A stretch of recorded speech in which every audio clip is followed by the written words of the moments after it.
think what I'm going to do is perhaps move in the direction of getting started now.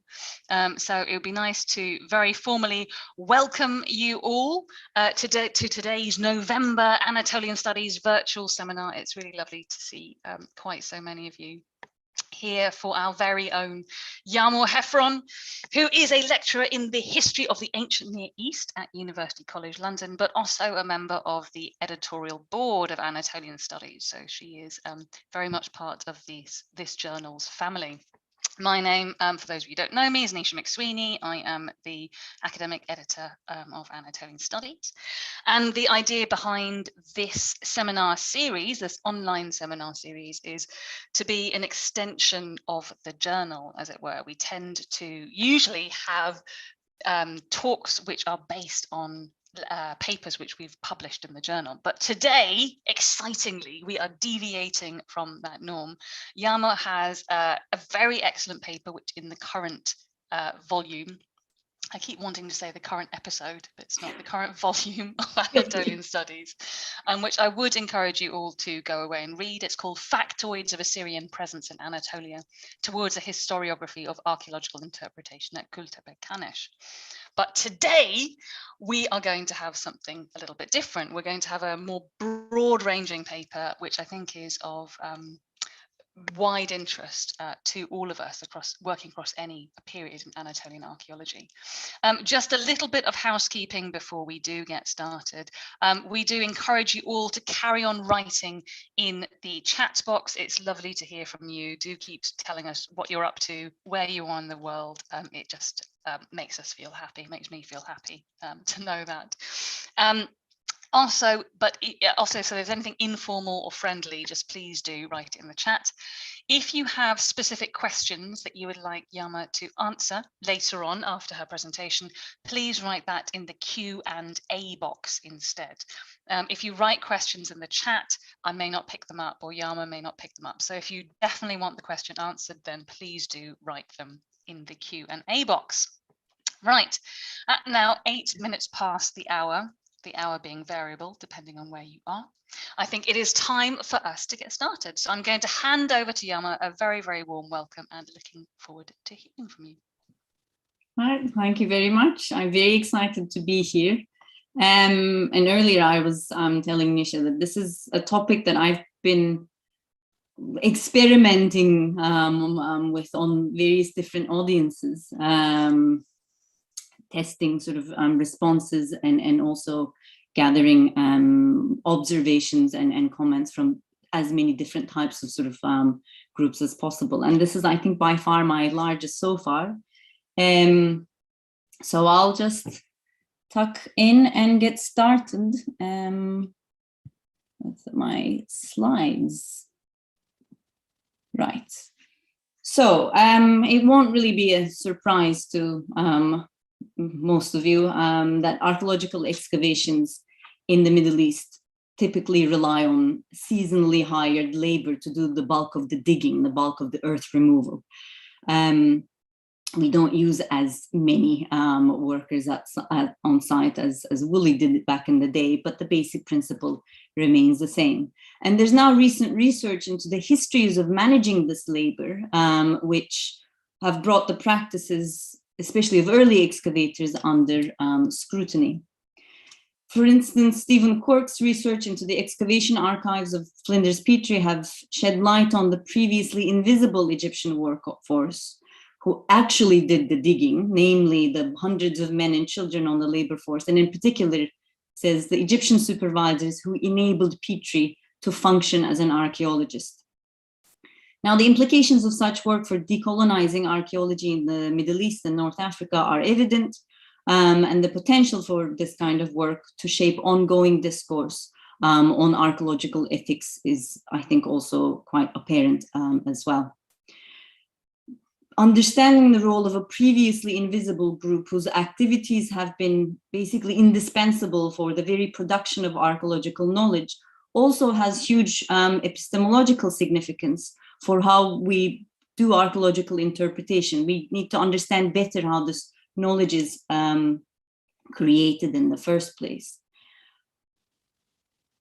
So attributing archaeological discoveries to a single individual like Woolley or Petrie presents a grossly inaccurate account of what excavation really does by erasing both the physical as well as the intellectual labor of many others.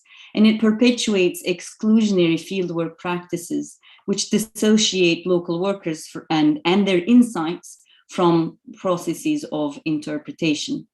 And this is very much a point that Alison Mickle focuses on, as she stresses that very important knowledge can be lost when site workers are not involved in recording and interpretation processes in the field. And so this results in what she says is an immense gap in knowledge about the ancient past. So my research is also concerned with the invisibility of local labor on foreign-led archaeological fieldwork. But instead of focusing on power relations between archaeologists and site workers, who fall into very distinct groups occupying very overtly hierarchically different positions, I want to instead highlight labor relations between members who ostensibly belong to the same group. So archaeologists and archaeology students in training, a single group of sort of peers and colleagues, if you like. And that's because I want to scrutinize how local members of this group, by acting as cultural mediators and translators, generate a very particular type of labor in order to facilitate the activities of their foreign counterparts. To go back to Quirk's book, again, enabling their colleagues to function as archaeologists at a very fundamental and important level. So this labor in linguistic and cultural mediation is performed in addition to one's ordinary duties as an archaeologist or as an archaeology student in training, and it's often invisible. So at least this is the prevailing configuration of labor relations between local and foreign archaeologists and fieldwork projects in Turkey. I am aware that exceptions are in existence, and I'm always happy to sort of hear about sort of more, but very broadly speaking, this is generally what ends up happening.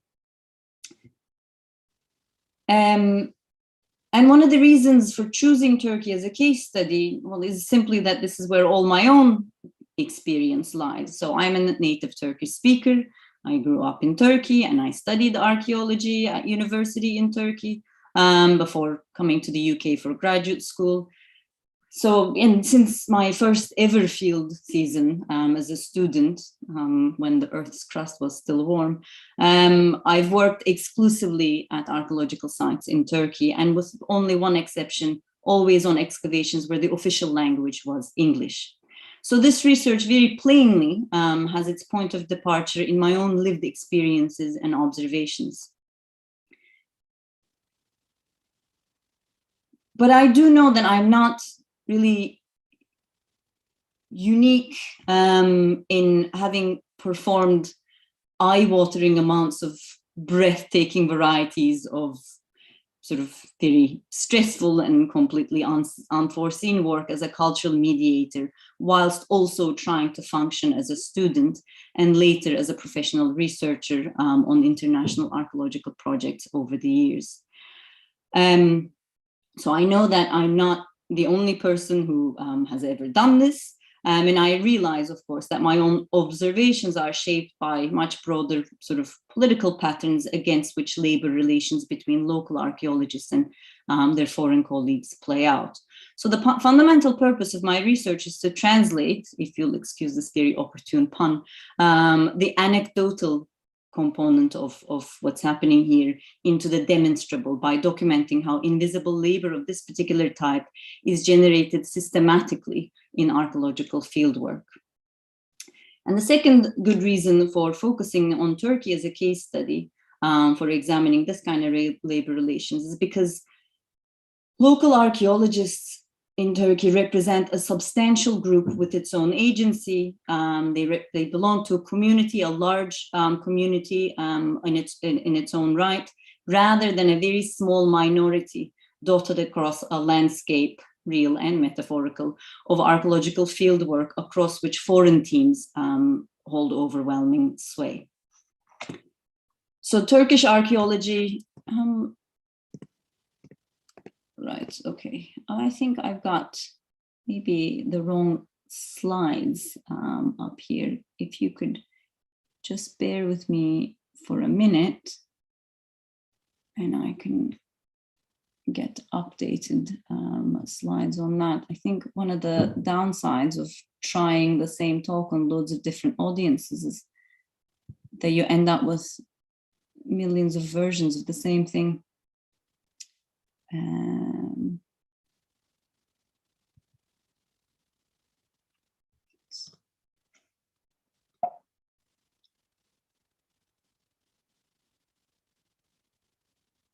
Maybe not.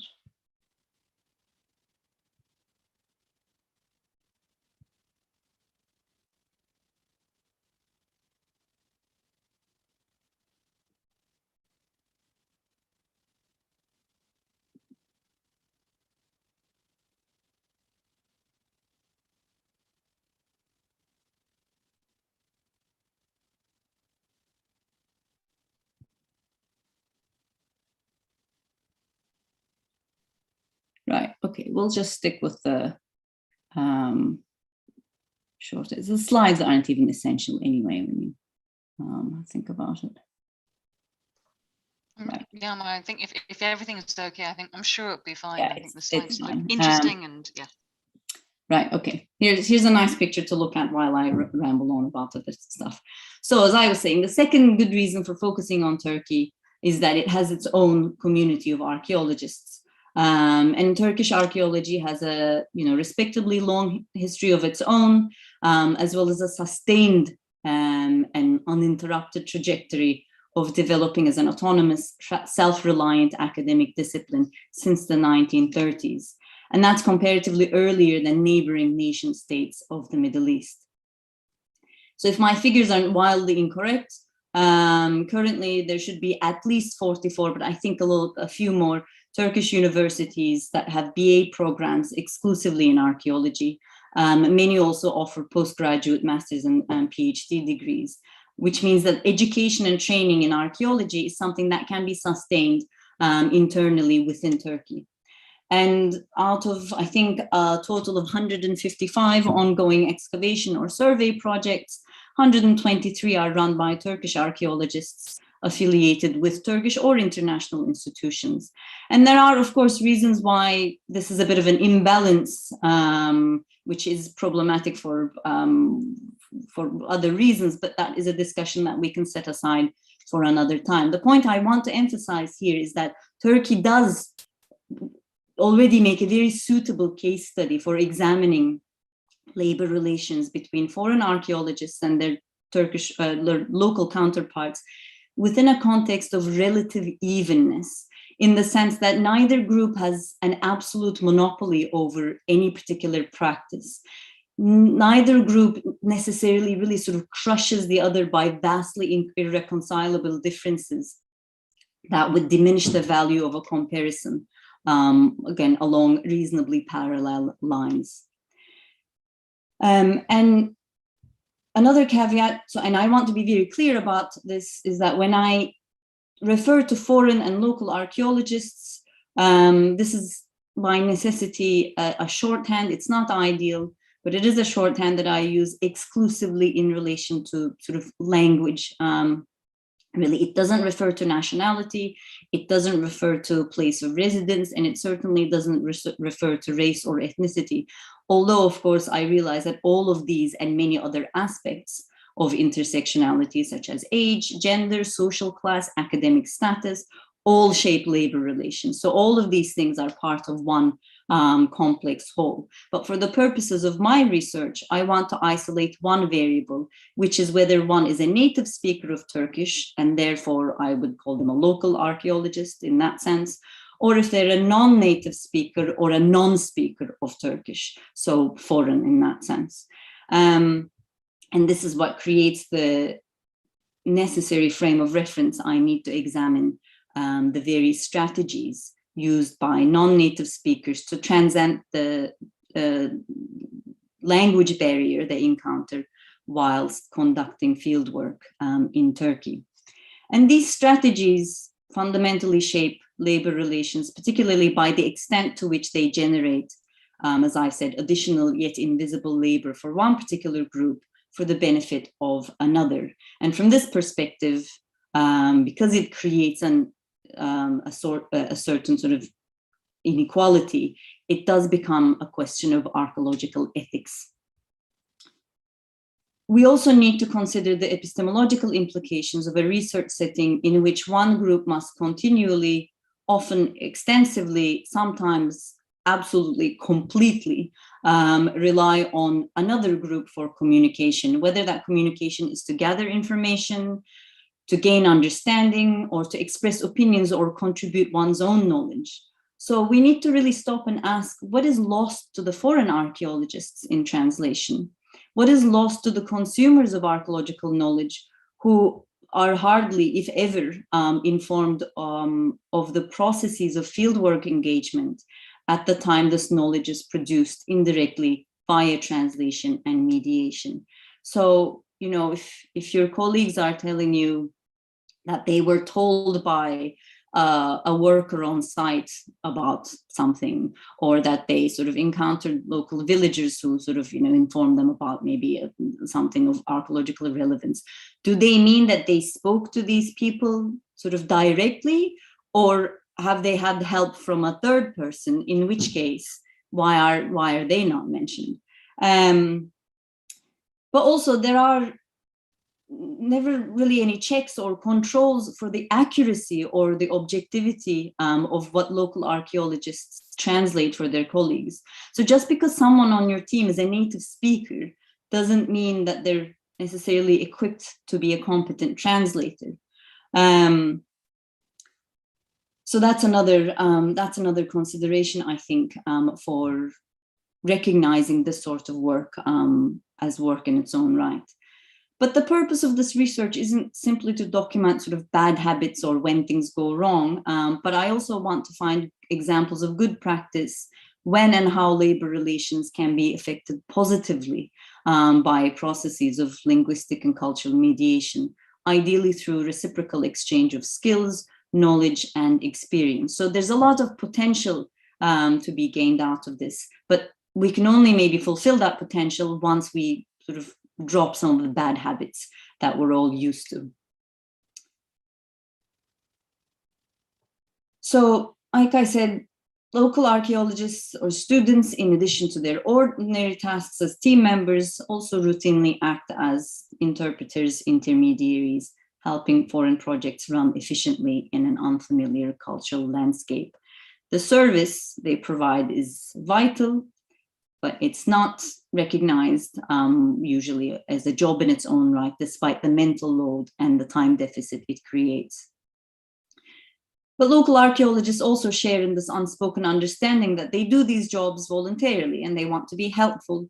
And so there's no expectation on their part for payment or any other form of compensation, such as perhaps relief from other duties or additional time to catch up with their actual work or training.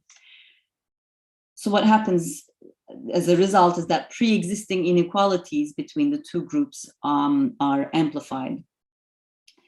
And I think part of the problem here is that archaeology has no word to describe the large constellation of tasks that local archaeologists end up undertaking. And I think the word fixer would work very well here. So fixers exist as legitimate parts of numerous professional contexts in which cross-cultural interaction is vital. So diplomacy, business, and obviously journalism have fixers. So according to our trusted source, Wikipedia, a fixer in journalism is someone who's often a local journalist hired by a foreign correspondent or a media company to help arrange a story. So fixers will often act as mediators, guides, and they will gain access to local interviews that the correspondent would not otherwise have access to.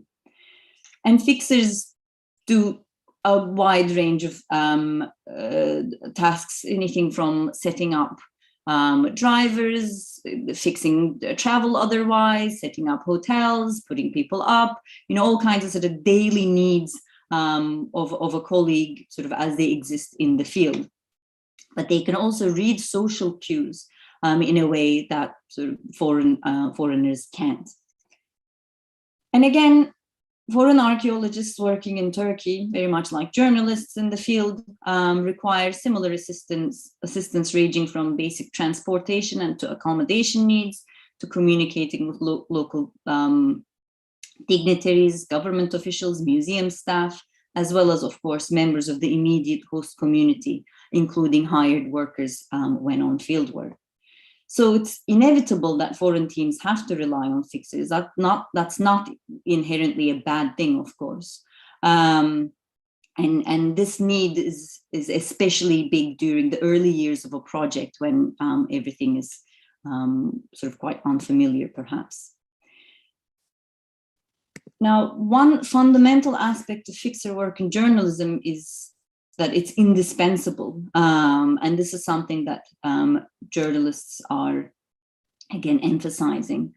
But a significant point of contrast between journalism and archaeology is that journalism openly acknowledges the services of a fixer as a job in itself, and therefore journalists are prepared to remunerate.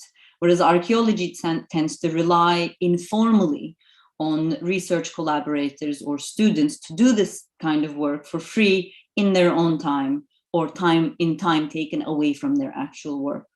So in journalism, a local journalist effectively works for a foreign colleague, and they're paid for their services. This relationship can become problematic between journalists when local journalists' professional contributions to the story are unrecognized, and the foreign journalists take all the credit. And this is something that's being debated, I think, currently amongst journalists.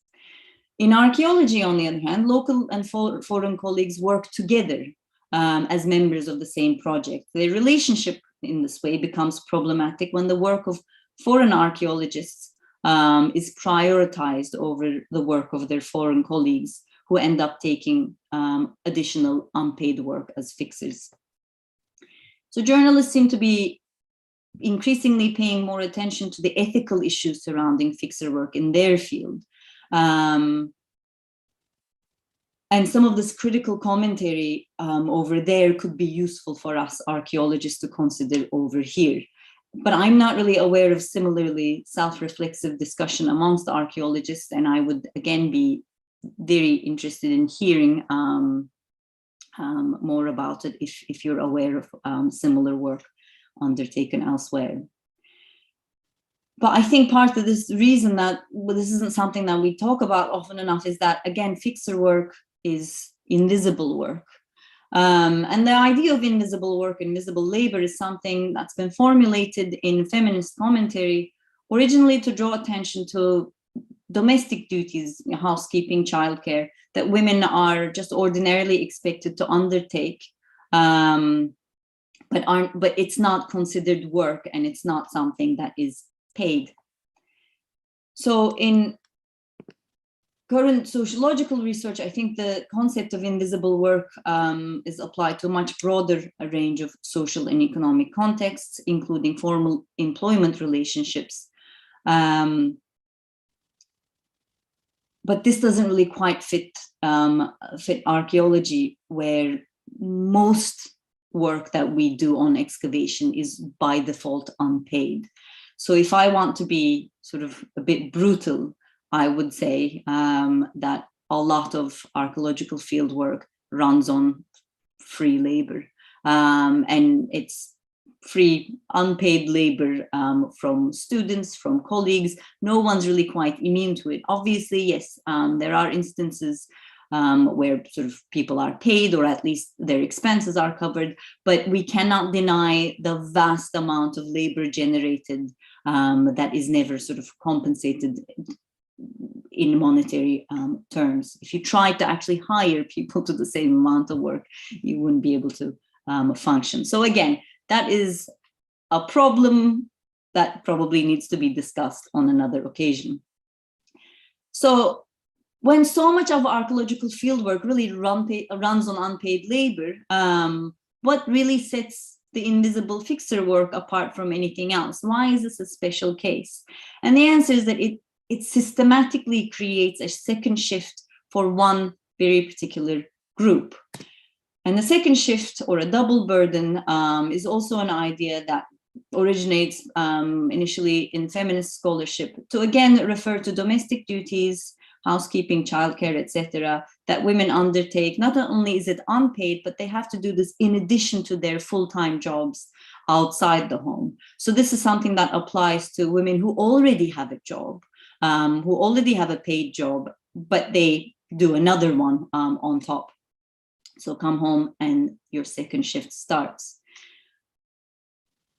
And again, unequal divisions of labor between men and women can be situated within broader contexts of sort of what the normative expectations of wider society are. So in this case, the normative expectations of society determine that women sort of just are naturally good at doing this sort of work. So nobody even thinks about it. Daniel says that the skills needed to do the work and its importance for the community are ambivalently regarded, even by the women themselves. They are, after all, members of the folk who share the full concept of what real work is. So this, again, I think is something that applies to invisible fixer work in archaeology, because as I've said earlier in the talk, that local archaeologists also share in this belief that the work they do isn't really work. These are sort of voluntary things that one does for their colleagues or for the general benefit of a project.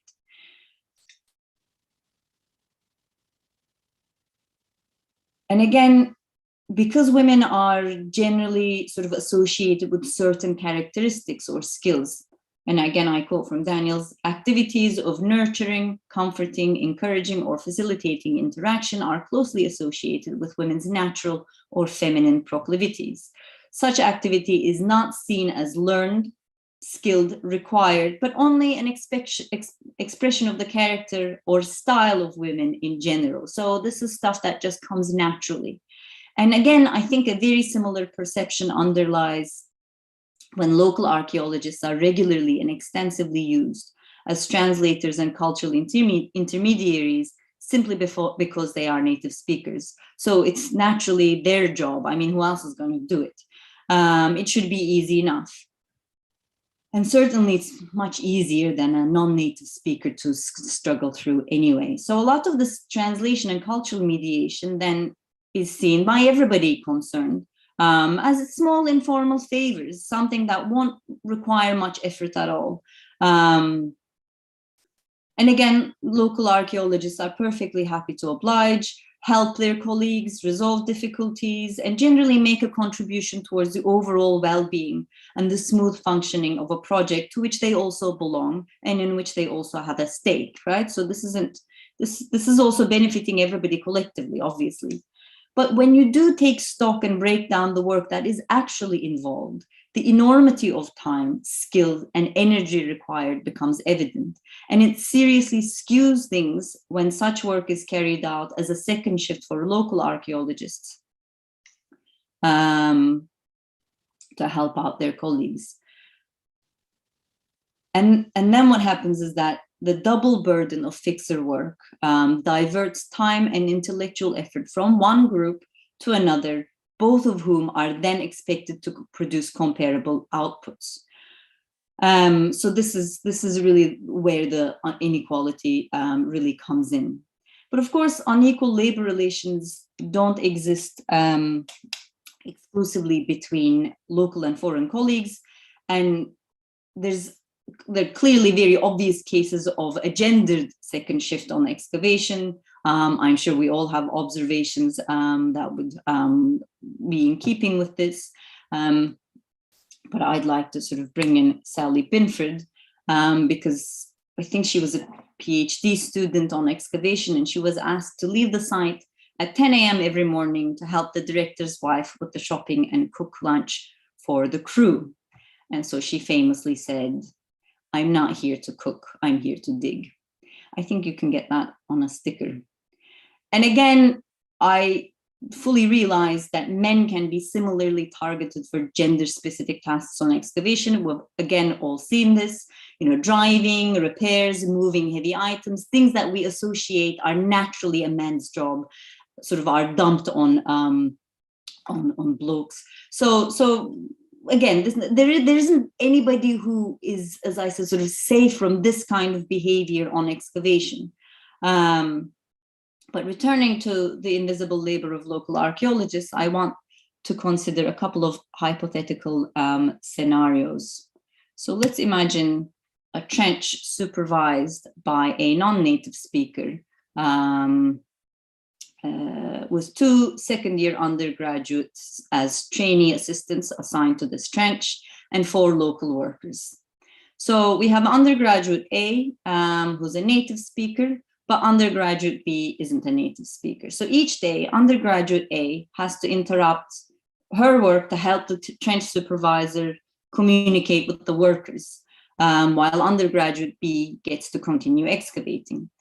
As a result, undergraduate A loses out on the opportunity to build practical competence in the field because they can never really quite finish a task before they're constantly called on to say, how do you translate this and how do I get the workers to understand what I mean? Later on, the day's over, everybody returns to the dig house, where undergraduate B has ample time to finish his day notes and enjoy leisure time with the other students. Undergraduate A, on the other hand, has to go back to work because she's behind with her notes from the field because she hasn't been able to work a full day. Furthermore, she's again interrupted in the dig house to help out with other translation requests around the dig house, which in turn makes it even harder for her to catch up with her actual work. As a result, undergraduate A has to stay up late to finish her notes and is consequently placed under additional strain in the field the following day. And this is basically a vicious circle. Now, the double burden of having to translate for everybody interferes with work. It excludes a person from the social life of the excavation, and it affects performance, not to mention sort of, builds up extra stress. And also all of this leaves undergraduate A at a competitive disadvantage against undergraduate B.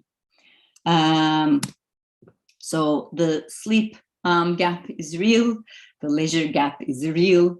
These things again matter. In another hypothetical scenario, we have 2 graduate students, let's say they're both writing PhDs directly linked to analyses of material from the excavation. They're both working in the dig house under exactly the same conditions, except one of them is a non-native speaker who gets a solid 6 weeks to process her material, right? And is therefore able to finish writing up a chapter soon after the season ends. Everything is going according to plan.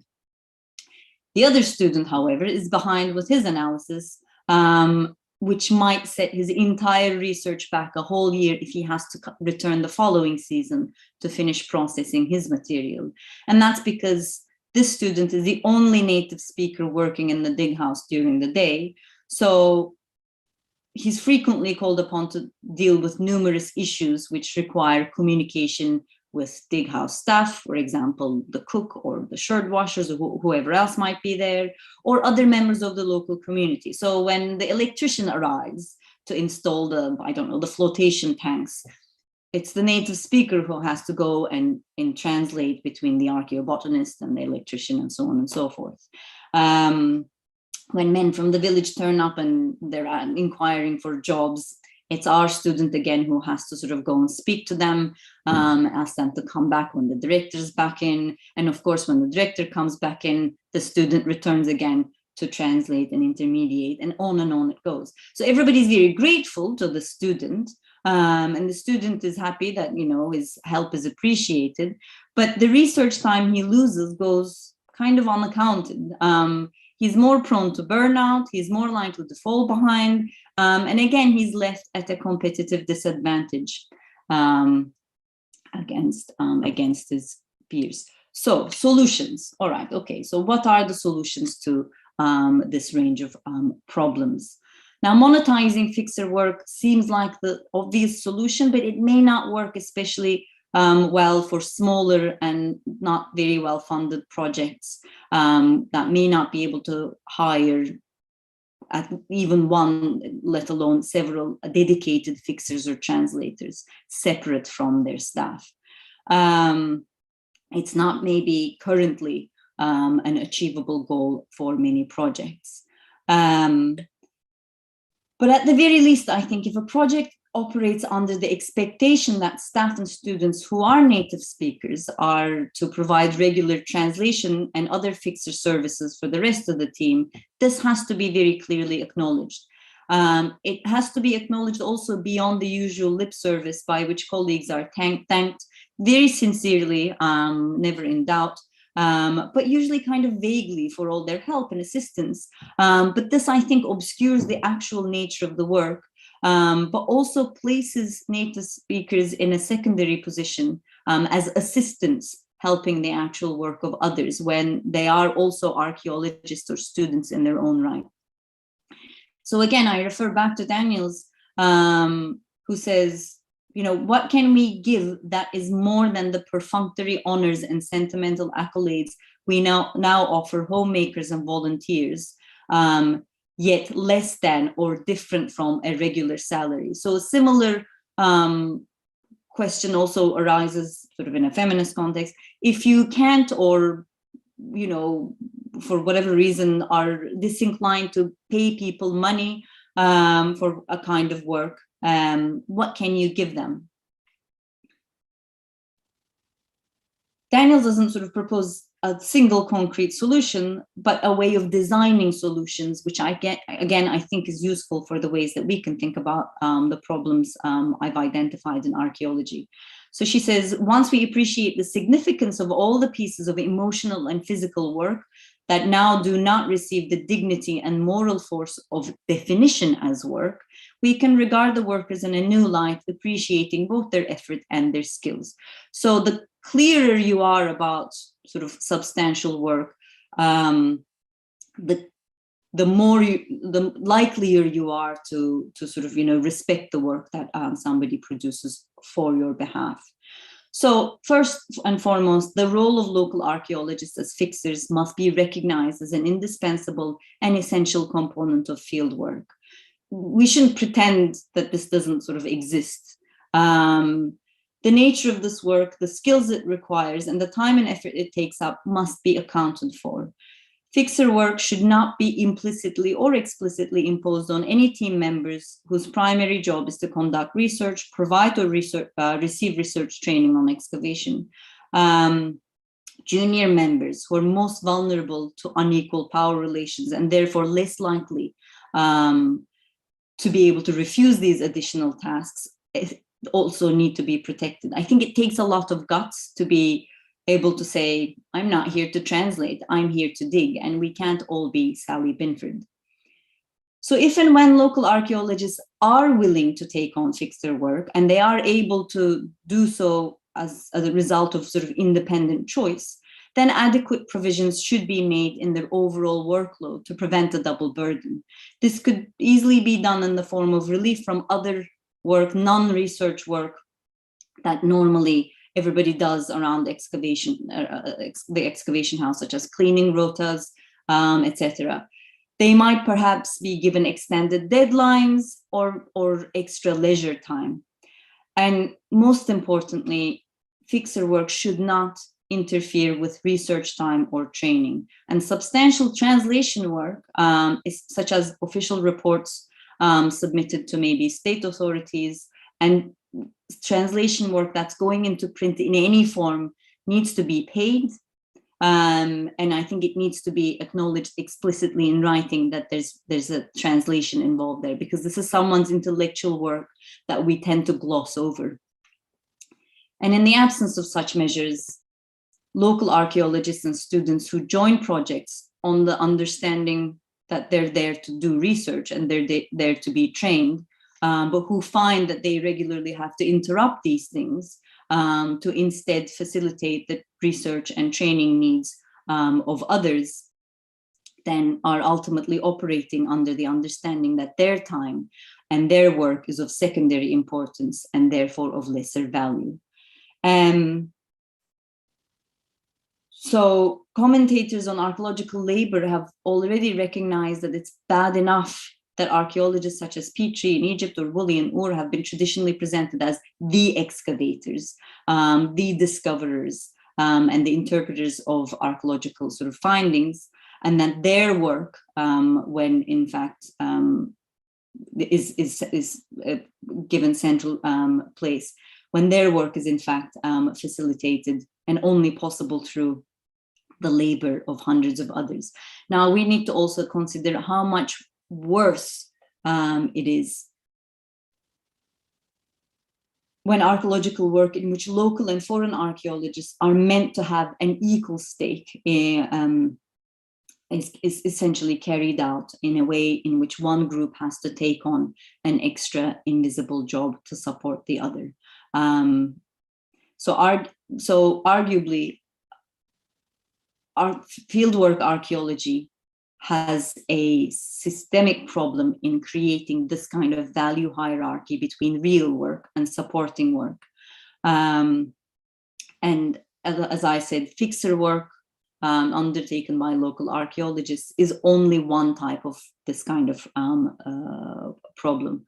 But by focusing on one particular dynamic at a time, perhaps we can sort of draw more critical attention to broader issues with task division and labor relations, which surround the production of archaeological knowledge. So ultimately, where I'm going from here is future research involving surveys, interviews, ideally field observations to gather information and data on the experiences and views and observations of local and non-local archaeologists working together to, as I said, document this more robustly, but also to collect examples of good practice to find a more positive path forward. So on that relatively more positive note, I will say thank you. It's just getting darker and darker here as I disappear into. Thank you very much, Yağmur. Thank you, thank you. I would just like to remind everyone that you are very welcome to type messages in the chat box, but if you would like Yağmur to answer a specific question, then please put it into the Q&A box and I will ask her directly. I think this was a really, really important talk. It's a really important topic, and I think it's one that's not going away anytime soon. This is something that we have to all think about very, very carefully. There are a couple of questions already. The first immediate question I thought I might put to you straight away is from Gordon Higgs, who asks, is this treatment of workers only historic, or does it still continue today? Are all the team acknowledged in press releases, etc., or does a lead archaeologist or administrator usually get all the credit?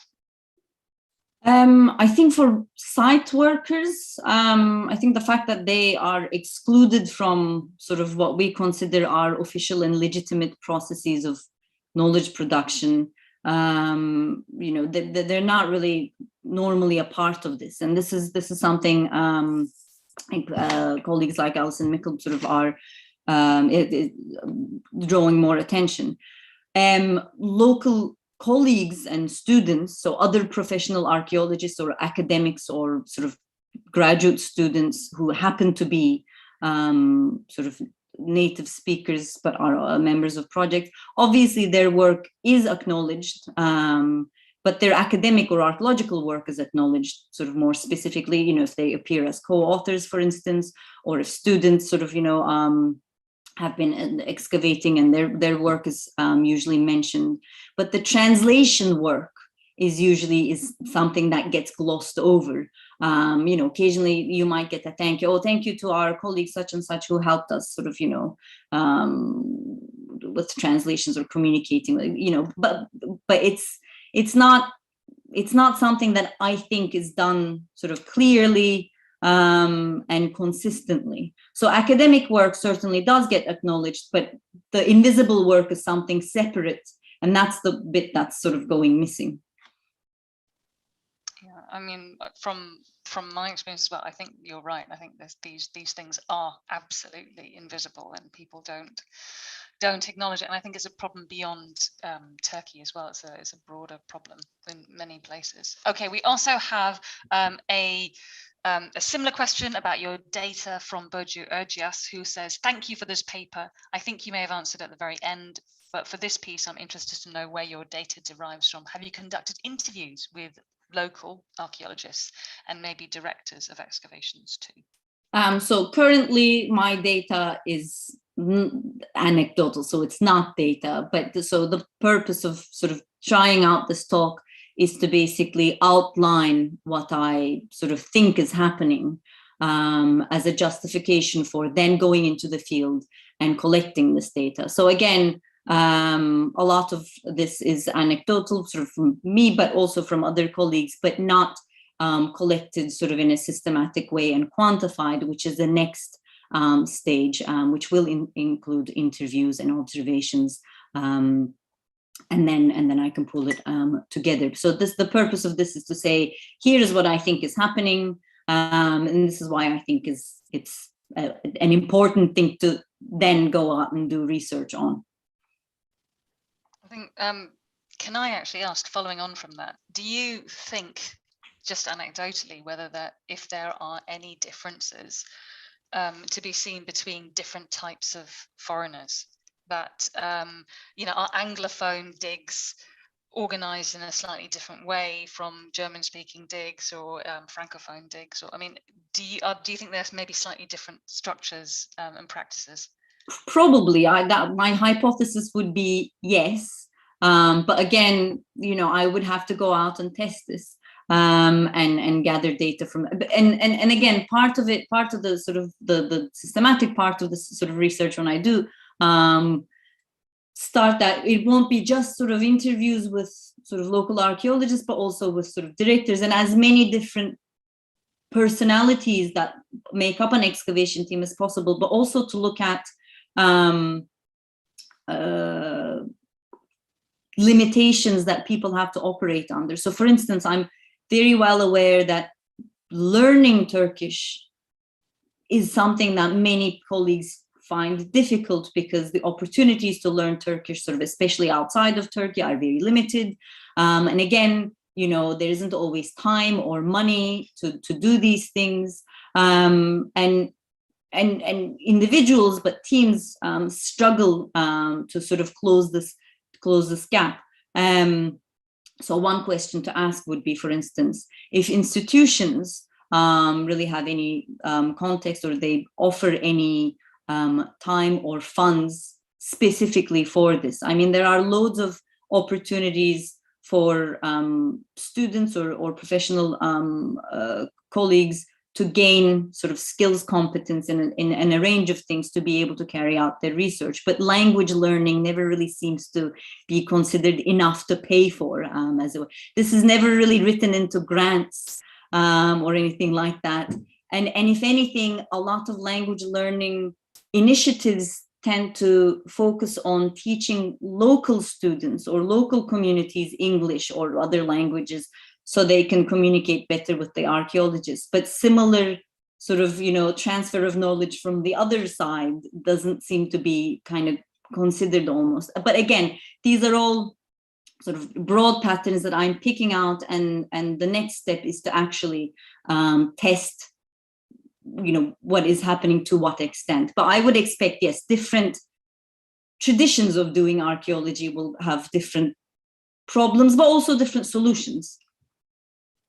Yeah, absolutely. I was just thinking about my colleagues here in Vienna. You know, we have these very, very long-standing Austrian excavations, which operate in a very complex way. And I would be really interested to see your results or hear your results about how those compare to like those, how that something like that would compare to the structures that you find in a smaller, 5-year project, like one of these smaller, more agile research intensive projects that you just get. So that would be really interesting. And I think what you say about language learning is important too. I wonder if that's partly a legacy of a tradition of maybe classical archaeology, where the assumption is languages are something that you learn in your own time as a child, or you just pick them up, that no money, it's not worth, you can't spend money on it. You can't apply for funding for it. Sorry, you have a lot of questions though, so I'm going to stop talking myself and ask you some of the questions from our audience. There are a couple of questions now about the practical things that people might do to address this. So Jeffrey Edgson says, one option might be to build more connections and spread the fixer role between multiple fixers, or pair somebody with a fixer so that both can share output and balance the responsibilities. Yeah, I think sort of redistributing the amount of work that has to be done would be good, because this is just one work that maybe one particular group is able to do, but there'll be loads of other jobs and loads of other things that others can contribute that might be similarly sort of limited. So as long as essentially no one's systematically being sort of made to overwork on top of everything else, and there's a roughly equal division of work on excavation so that everybody can contribute their best assets to the sort of collective well-being and functioning of a team. That's really the ideal scenario. So reallocating sort of maybe work would be good. That sounds, as you say, we always have rotas for things like cleaning or tidying, or so it's just something that has to be acknowledged in that as well. Kyra Kaika says that, do you think this could be alleviated by archaeologists, directors, for example, learning the local language? And I know this is getting better. Or is it more drawing on the networks that the fixers already have? I think a little bit of both, because even when sort of directors or other archaeologists or students on a project speak Turkish, even when they speak fluent Turkish, they may be actually sort of, residents in Turkey, so also familiar with a lot of sort of cultural cues, etc. Nothing quite sort of completely erases the necessity for that sort of at least a base level of cultural mediation.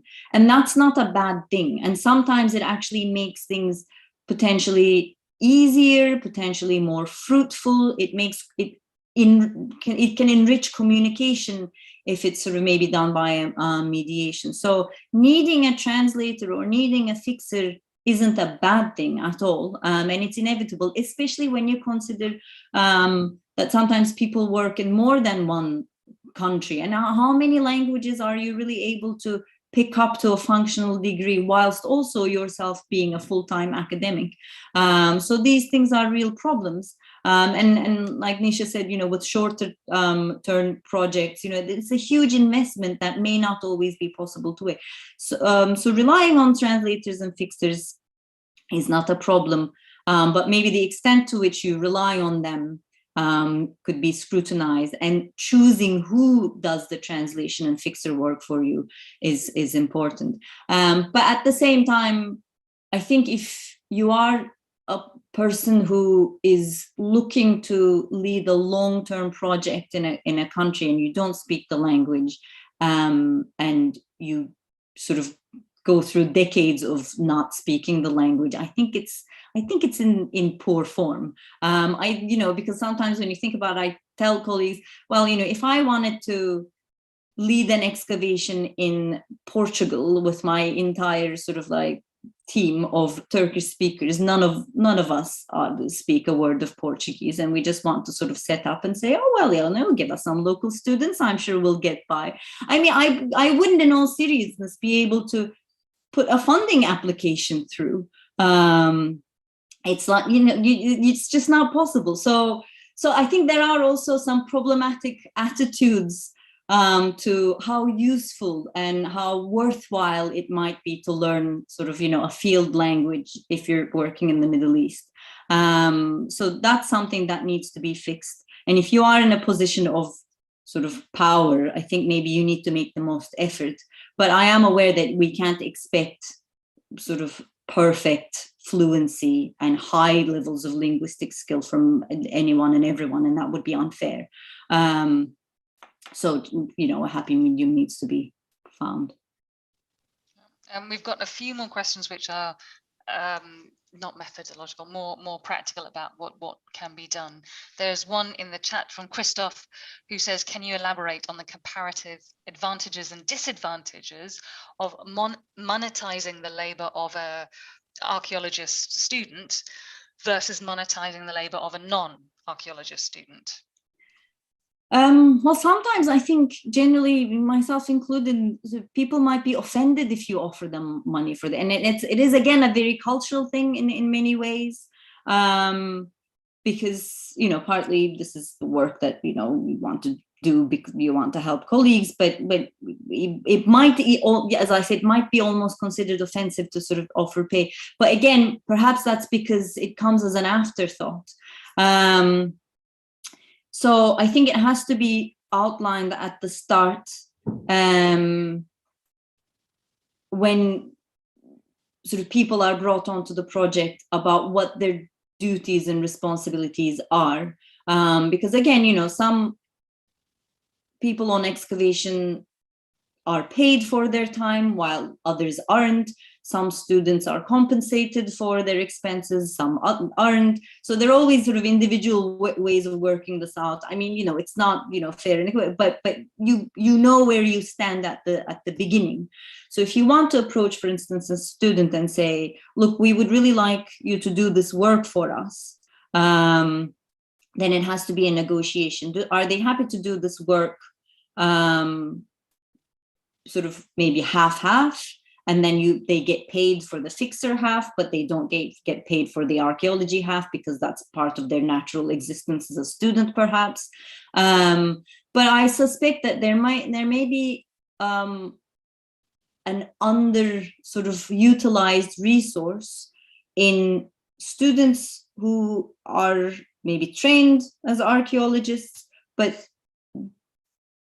aren't invested in continuing their careers in field archaeology, who might be hired specifically as sort of fixers. So then you don't end up with an awkward sort of tiered system of different kinds of archaeologists on your projects. If you hire people specifically as fixers for that job, that's what they're there for. And it would be helpful if they are sort of maybe former students, etc., familiar with the archaeological fieldwork.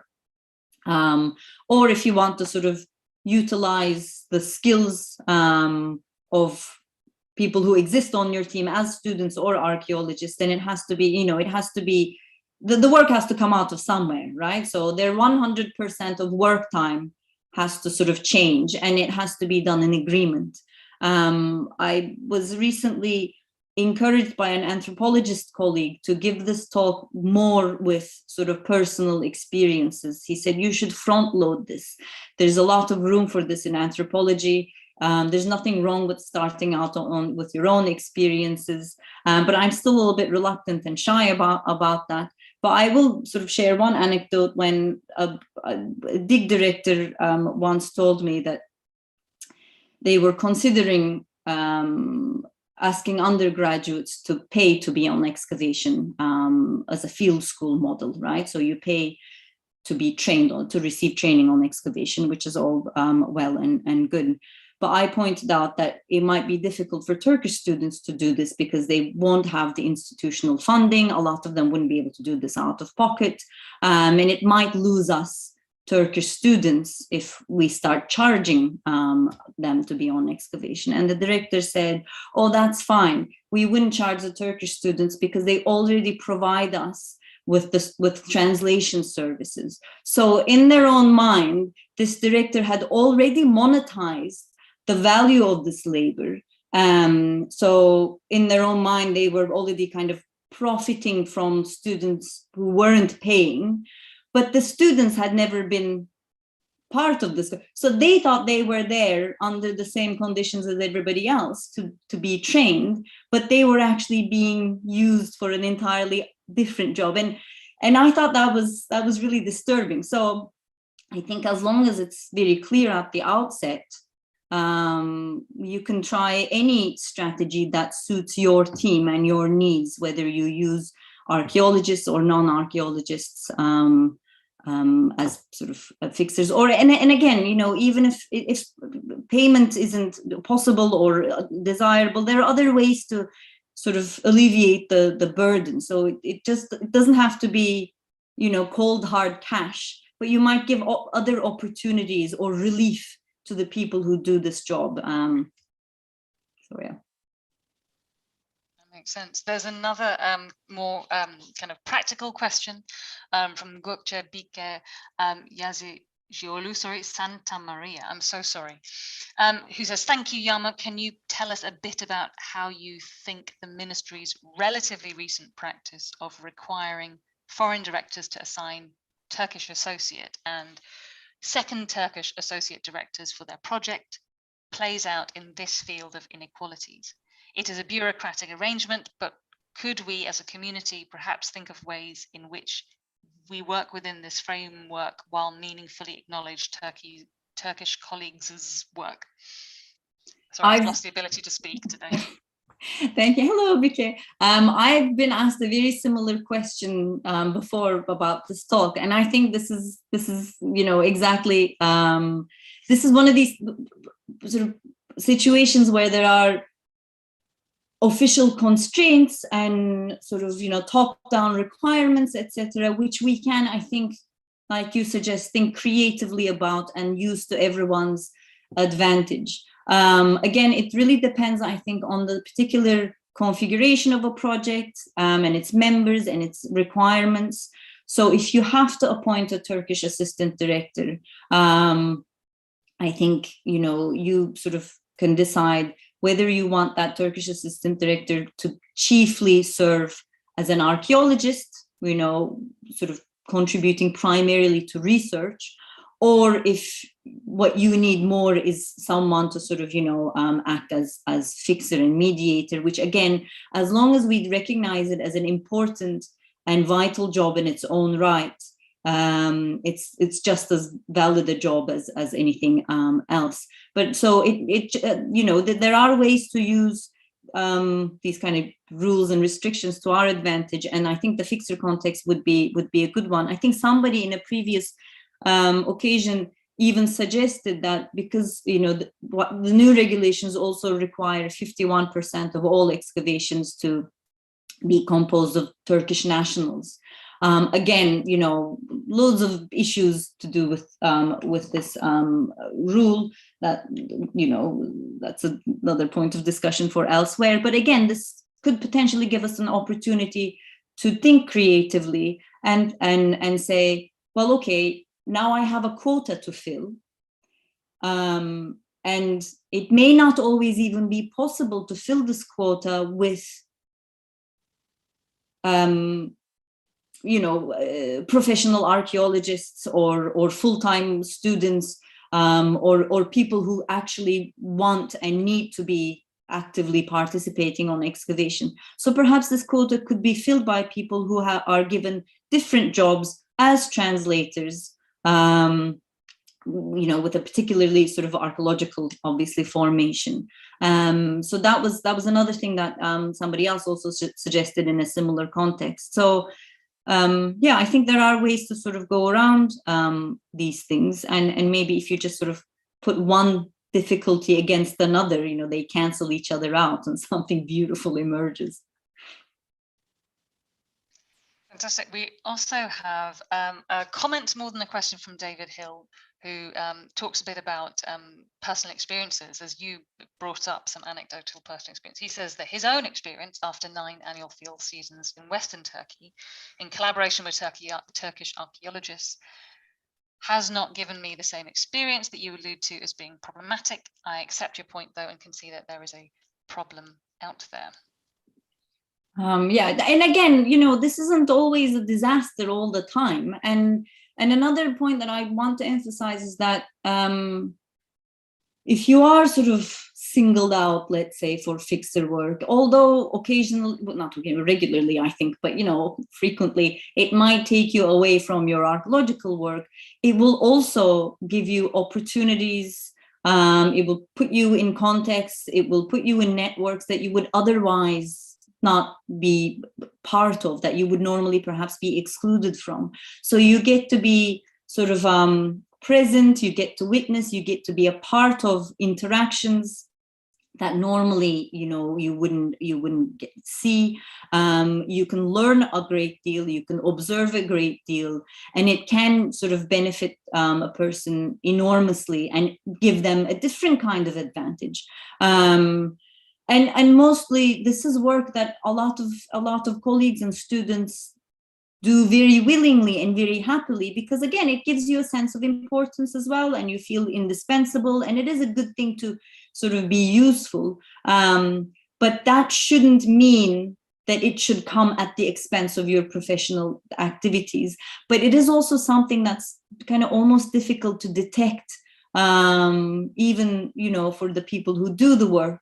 And a lot of responses I've got from sort of given this talk is from Turkish colleagues who've said, oh yes, you know, this really explains a lot to me, but I've never seen it. But now that you've mentioned it, this is exactly what happens. So I think awareness on both sides can help us tap into the positives, and maybe just sort of, you know, drop the negatives of this kind of dynamic. That's true, and I think that's why your idea to do more data collection on this is important, to see how this plays out in different contexts, in different circumstances. I think that's going to be extremely valuable. So we look forward to hearing more. We have a few more small kind of comments. There's a comment in the chat from Neriman Özer, who says, thank you very much for the presentation, and who draws attention to the fact that there is a broader issue of implicit or explicit cheap or exploited labor within our discipline, and this is an ethical question, and that if you're going to assign duties, additional duties to assistants or students, this has to be absolutely followed up, and it has to be made much more explicit. So I think that's absolutely right. We also have another comment here, or actually a question, but a broader question, from Mesut Ilgin, who says that although Turkey is one of the few countries worldwide with a fantastic cultural heritage, especially an archaeological one, the study of archaeology is not as wide, it's not as popular as it might be. Do you have, but this is perhaps a kind of a broader question, maybe to wrap up with, but do you have any suggestions for broadening the appeal of archaeology as a discipline? I don't know, I wish I did. I'd like to think that we're all doing what we can, sort of, you know, with our students. But no, this is a huge problem. It's a problem now. It was a problem when I was a student. I think it's been a problem, you know, for many generations. I think sort of part of the reason that archaeology isn't attractive is because it's considered sort of poorly paid work, which it is. And again, that's partly because of the working habits that we have, because if you spend an entire summer excavating on a site, especially as a student, you know, this is only possible if you are a little bit independently wealthy, and if not, and if you have to spend your summer maybe working a job so that, you know, you can pay your rent, then you're excluded from, you know, this opportunity. So then families don't encourage their students to study archaeology. They, you know, so this is a huge problem that, you know, I couldn't solve myself. But again, remembering something that was discussed previously on another occasion in this context, somebody suggested whether they thought sort of defining fixer work in archaeology as a category in and of itself might sort of create almost a new job stream. Obviously, you'd have to think about sort of who pays for this and how this gets funded. And somebody suggested maybe would state funding be possible? So you almost create a new category of archaeological professionals ideally perhaps trained or with some familiarity in archaeology, but also trained as sort of translators, and ideally again sort of this is paid professional work, you know, maybe in that sense. But thinking more broadly, you know, more job opportunities and better job opportunities, I think, are going to be things that will make archaeology more attractive to people who don't always have the luxury to just sort of, you know, channel their own money into it, unfortunately. And let's hope that those more opportunities and those more paid opportunities will come. We are now already past 1/4 the hour, so I think we should probably wrap up our conversations for today. Thank you everyone for participating in the discussion, and thank you very much, Yağmur, for giving us this very stimulating and discussion-inducing paper. And we are very much looking forward to hearing the results